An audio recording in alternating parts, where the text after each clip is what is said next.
Bueno, Natalia, muchísimas gracias por estar en este nuevo programa de Entrevidas TV en casa. Muchas gracias por la invitación. Un honor estar acá en Entrevidas de Ah, un nuevo. placer, un placer, un placer hablar con vos, estar hablando con Natalia Morandeira. Bueno, acá noté todo lo que sos, porque además, bueno, sos escritora, sos doctora en ciencias biológicas, investigadora de CONICET, cualquier cosa me corregís, profesora en la Universidad de San Martín. Ujú. Bueno, otras cosas que vamos a hablar después, que tienen que ver con la literatura también, y con, bueno, un ensayo que se viene, bueno, un montón de cosas que ahora vamos a estar hablando. Pero antes de hablar de todo eso, primero quería preguntarte, bueno, ¿cómo se dieron tus comienzos en la lectura? ¿Cómo llegas a la lectura? Ya desde chica, haciendo, bueno, todo el recorrido, ¿no?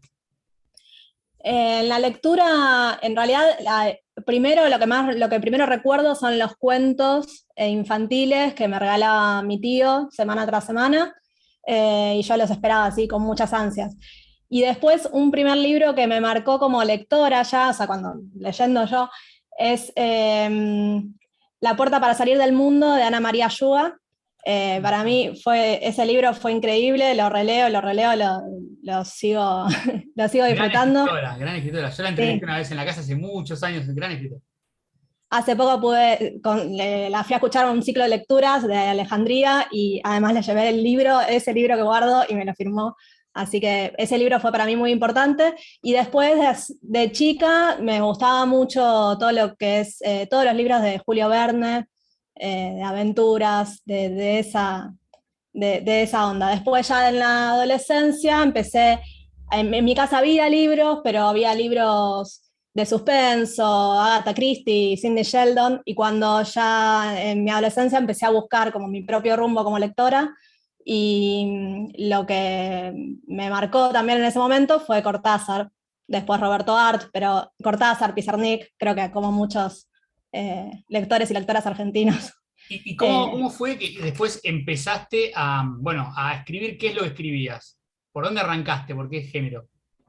No, escribir desde que empecé a escribir, desde siempre, digamos, de chiquita escribía cuentos, alguna poesía, con mucha rima, muy de niña, y siempre para mí fue muy importante, yo llevaba un diario íntimo que cuando ya en la adolescencia ese diario íntimo se empezó a transformar en relatos ficcionados, o aguafuertes, mitad ficción, mitad realidad, que es medio como sigo empezando mis historias, o sea, de un primer pantallazo que puede tener que ver con algo que me imagino o que vivo, lo voy transformando en un relato. Así que sí, eran de chica, hacía tengo algunos cuentos viejos de los 8 años, como cuentos fantasiosos, poesías, historias. Y en este, bueno, recorrido, ¿no? Hablando un poquito puntualmente de lo literario, ¿hiciste algún taller también? Sí, hice taller con Pablo Ramos, en uno de los primeros, un par de meses. Después hice un taller cortito con Inés Garland. Y ahora hace como 3, 4 años, 4 años creo, estoy participando del taller de Clara Anich, con un grupo muy lindo. Y bueno, es un espacio muy, muy lindo de compañeros y de escritura. Es taller de narrativa. Ah, te iba a preguntar justo, estabas viendo Sí, narrativa particularmente, ahí está siempre, escribiendo, sí, siempre narrativa. perfecto. Eh, Bueno, contame un poquito, tenés varios libros, perdón, libros, cuentos publicados o en revistas de Uruguay, de Argentina, en antologías. eh, Tenés, bueno, yo de hecho tuve la oportunidad, por ejemplo, de leer un cuento que me gustó mucho tuyo que aparece en, bueno, tuvo mención en primer premio Manuel Mujica Lailes, Agabní. Y sí. bueno, tiene que ver con una contorsionista que a su vez tiene a la abuela que se escapó, ¿no? Una abuela armenia. Ahí tenés el libro en el que, bueno, De la encontramos, ¿no? antología. La Sí. antología. Bueno, primero contame cómo nace esta historia. Bueno, esa historia, Agabní recupera historias de una familia armenia, de la familia Mouradian, algunas cosas que se cuentan en la familia de la bisabuela Agabní y de otras historias de armenias que se pueden recoger en poesías, en documentales de la época, relacionadas con el genocidio armenio. Y después está mezclado un poco con vivencias de ese momento, cuando lo escribí, que tienen que ver con movilizaciones en el feminismo. Entonces hay algunas imágenes, por ejemplo, Gavni, el personaje y la mujer en la que está basada esa parte, tenía tatuajes, había sido tatuada en la cara por los turcos durante el genocidio armenio, y de alguna manera eso está vinculado con algunas imágenes que yo recojo de movilizaciones en el feminismo. Y después, al final, hay también está mezclado con escenas del mundo de la magia, del ilusionismo, que es un mundo que también, un arte que me gusta mucho consumir, digamos. De hecho, Magia. bueno, la protagonista, Gabriela, es contorsionista en una especie de un circo.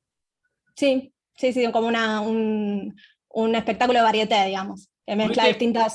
Seguramente estuviste con mucho trabajo de investigación, ¿no? Que también tiene que ver con tu etapa, digamos, tu parte profesional, de investigadora también, que te debe apasionar también la temática.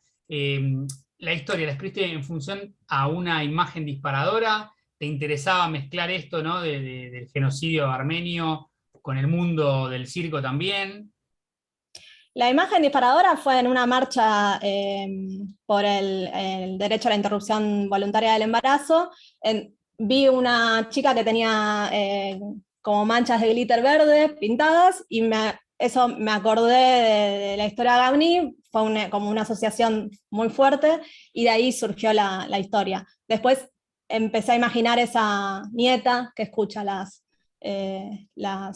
historias de la abuela, y que a su vez resignifica su propio cuerpo y su propio arte de contorsionista, este personaje Gabriela. Y bueno, ¿cómo fue esto de, bueno, obtuviste una mención en un premio importante, ¿no? Bueno, primero contame cómo fue que decidiste, o sea, qué te hizo decidir por este cuento. Me imagino que tenías varios. Bueno, ¿cómo fue esa selección, ¿no? Igualmente ahora va a salir un fragmento, pero bueno, contá un poquito. Porque también, nada, es un premio importante, ¿no? ¿Por qué mandé ese cuento? Creo que era el último que había terminado en el taller, y que me gustaba mucho, me gusta. Y bueno, justo estaba abierta esta convocatoria, y a veces en estos últimos años me gusta cada tanto mandar algún concurso de cuentos que esté abierto. Me parece que te organiza un poco el trabajo, el rigor de sentarte a corregir la versión final del cuento, y que te permite como asumir un poco esa identidad, la identidad de escritora, de terminar de asumir la identidad de escritora. Entonces, creo que lo seleccioné porque era el que más me gustaba de los últimos que había terminado, y daba un poco con el perfil con la extensión del concurso. Es un cuento muy Y potente en pocas páginas. claro, eran cuentos breves, pero no tan breves. Yo tengo muchos cuentos demasiado breves para los concursos. Este era breve, muy breve, pero no es tan breve como... o sea, entraba bien en el concurso.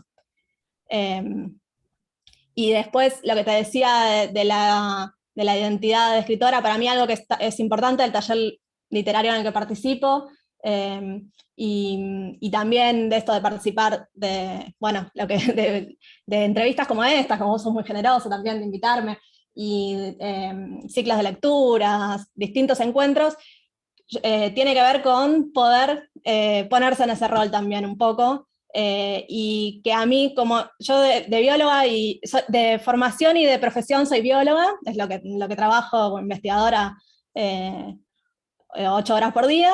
Entonces, bueno, en algún momento empecé a asumir, también soy bióloga, pero también soy escritora, a veces un poco más una cosa u otra, y la identidad no tiene por qué ser estática ni Exacto. única. Eso pensaba, Así ¿no? También que, estaba bueno, cuando hablaba con vos y la verdad que tenía muchas ganas de hablar con vos, entrevistarte. Está bueno también mostrar esa faceta, ¿no? De escritora, digo, más allá de, podés ser bióloga, escritora, no sé, periodista. digo, podés tener, no es que tenés que sí o sí etiquetarte en una sola cosa. Y está bueno también que, si bien tenés ahí, bueno, vamos a hablar un poquito después de que tenés un par de cosas inéditas, que bueno, ojalá vean la luz pronto, tenés una faceta de escritora que está bueno mostrarla, ¿no? Ahora vamos a ir hablando un poco de lo inédito, en qué estás actualmente, pero me gustaría, puede ser que leas un fragmento de Agabní. Dale. Espera, acá. Bueno, leo el principio, Perfecto. entonces. Agabní. Gabriela es contorsionista y cuando actúa toma el nombre de su bisabuela, Agabní. Agabní tiene puntos de un gris verdoso en la cara, marcas que los turcos le hicieron 60 años atrás. Prefiere callar, pero a veces cocina plegando hojas de parra o mezclando carne con menta y las palabras se le salen solas. Sentada a la mesa, Gabriela la escuchó contar cómo avanzaron sobre su pueblo y desecharon a sus hermanas. El peso de las palabras se detiene siempre sobre otras imágenes, tiemblan otros pasos. Cuando sus raptores se cansaron de ella, Agabní se cubrió el rostro y caminó toda la noche hasta alejarse del campamento. Pocas armenias tuvieron su suerte. El hermano la encontró en un campo de refugiados y la acompañó a Francia para después reincorporarse a las milicias que luchaban contra los turcos. Agabní se lamenta de haberlo arrojado a ese camino de venganza, a dejar la piel como un manto en el suelo natal. Podría haberse escapado con ella. Juntos habrían lavado su desgracia en la sal de los océanos, de una costa a la otra. Y bueno, ahora hace un salto como de temporal y pasa a, leo de la primera oración. Antes de salir al escenario, Gabriela se maquilla con lunares verdes brillantes en la frente y en las mejillas. Y empieza como el acto de ella como contorsionista. Gabriela es la contorsionista, bueno, y es la Es nieta la, de, bueno, la señora, bueno, ¿no? La que habla de sí. genocidio armenio. No, es muy, muy bueno el cuento, bueno, ojalá que la gente llegue a él de alguna manera, ¿no? Porque la verdad es muy, muy bueno. Hablando un poquito, bueno, tenés una beca, ¿no? Del Fondo Nacional de las Artes para, bueno, escribir un ensayo acerca del mentalista, ilusionista, el artista Toussaint. Bueno, contame un poquito acerca de eso. Bueno, eso surgió, presentamos, es un proyecto grupal con Facundo Daeli y Santiago Mobradián, que son dos magos de la entidad, son parte de la entidad mágica argentina, son amigos, compañeros y grandes magos. Y juntos empezamos a fascinarnos con el mundo de Toussaint, a ver videos, a tratar, a recopilar la información que hay disponible. Y es como que de alguna manera encontramos que no estaba suficientemente valorada su figura y sus aportes al arte de variedades en general. Entonces, se abrió también la convocatoria del Fondo Nacional de las Artes, presentamos un proyecto de beca a creación en la categoría letras y con la intención de investigar, recoger información, hacer entrevistas, que estamos en ese proceso de la investigación, y publicar un ensayo sobre Toussaint. Los tres escribimos también, ellos son magos, pero los tres habíamos compartido un espacio en una revista, revista Amartya, de la cual yo fui una de las cofundadoras y fui editora durante 10 años. Entonces de ahí también nos conocemos, sabemos cómo trabajamos y bueno, estamos así ansiosos de empezar a escribir con todo. Y el tema, bueno, de por qué Toussaint tiene que ver con esto de que por ahí sienten que no se le dio por ahí el reconocimiento que se merece. Sí, sí, hay grandes, o sea, Argentina tiene grandes magos y tuvo grandes magos, y quizás magos como René Lavand son súper reconocidos acá, y hay biografías de él, hay películas de él, y de Toussaint pasó, fue muy importante en ese momento en la televisión. Hoy el hijo sigue parte de su arte, digamos, toma parte de su legado, pero quedó medio ahí, medio perdido, como un personaje bizarro del momento, y sin embargo creemos que hizo muchos aportes al arte del mentalismo, de la hipnosis escénica, teatral, Cuando tuvieron del que, faquirismo. cuando tuvieron que, o sea, directamente eligieron Toussaint o barajaban varios nombres y terminaron decidiéndose por Toussaint. ¿Cómo fue? No, fue por Toussaint, elegimos a Toussaint. Directo. Sí, sí, sí, sí.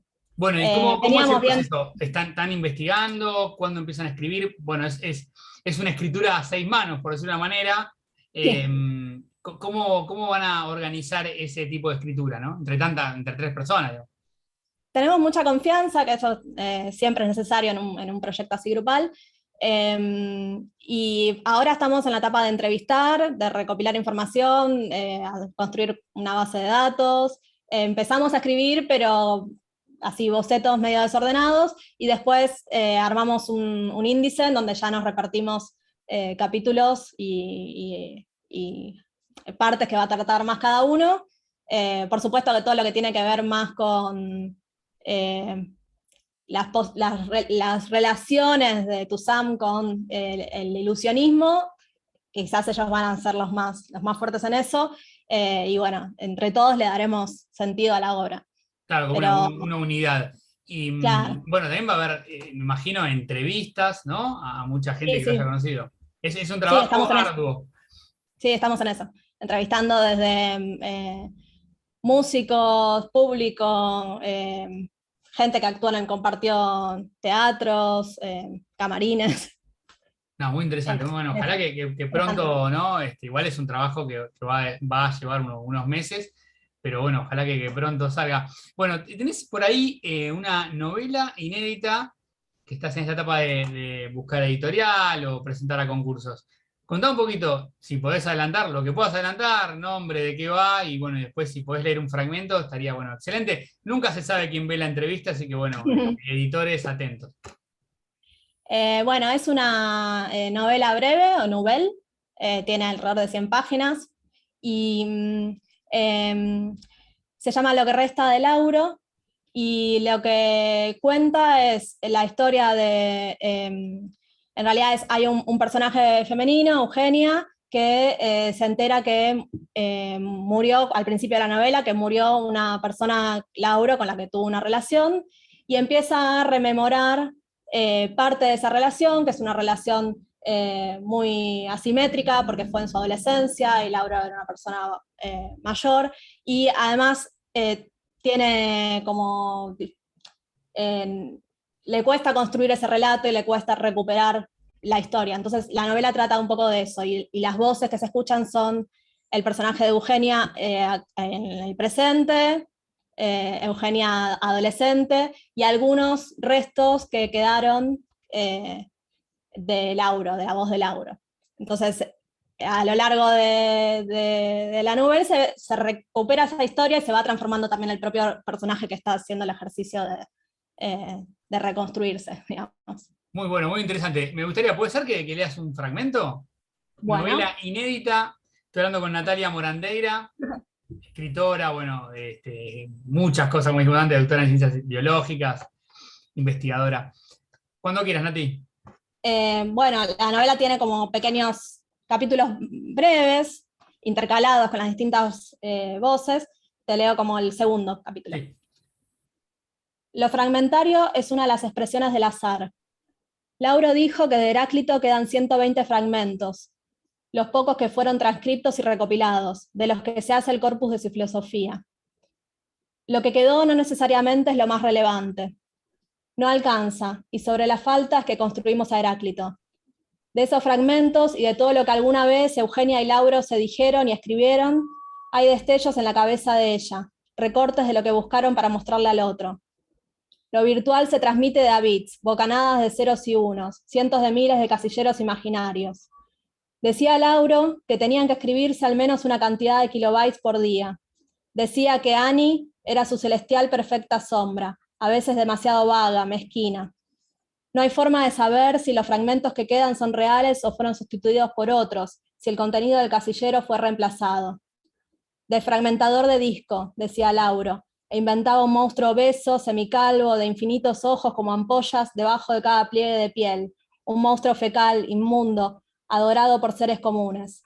Hablaba al desfragmentador de disco y decía que le daba placer el describir ese monstruo para ella. Decía que la mirada de Annie lo nutría.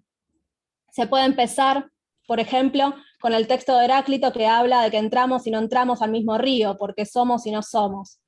Pero no, queda algún poema impreso, un disquete con unos pocos mails y fotos, El resto está revuelto en el olvido. En una mesa de pool gira una perinola y sale. Todos ponen. Lauro y 2 hombres apuestan. El bar está al costado de la ruta. Meses después iba a ser destruido por un camión que descarriló al pasar el puente.